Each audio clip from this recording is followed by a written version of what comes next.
আসসালামু আলাইকুম। আশা করি সকলে ভালো আছেন।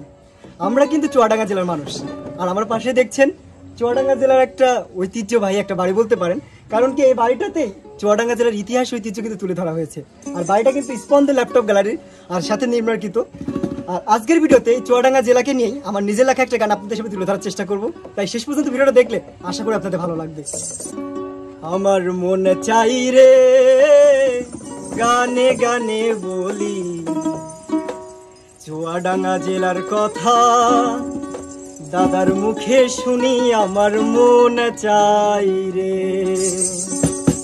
আমার মন চাই রে গানে গানে বলি চুয়াডাঙ্গা জেলার কথা, দাদার মুখে শুনি আমার মন চাই রে, আমার মন চাই রে গানে গানে বলি চুয়াডাঙ্গা জেলার কথা, দাদার মুখে শুনি আমার মন চাই রে।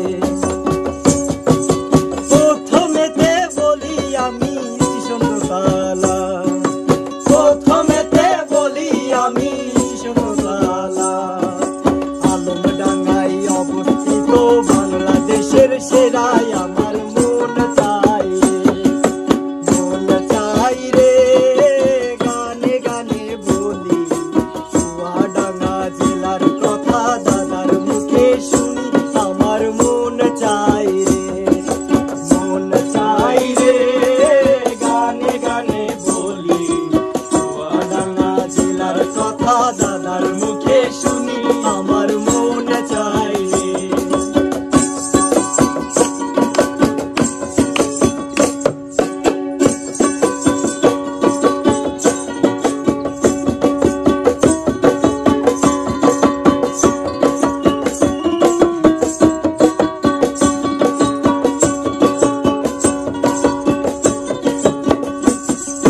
তারপরেতে শুনি আমি কেরকম পানির কথা, তারপরেতে শুনি আমি কেরকম পানির কথা, দর্শনাতে আসে সে তো বাংলাদেশের সেরা, আমার মন চাই রে, আমার মন চাই রে গানে গানে বলি চুয়াডাঙ্গা জেলার কথা, দাদার মুখে শুনি আমার মন চাই রে।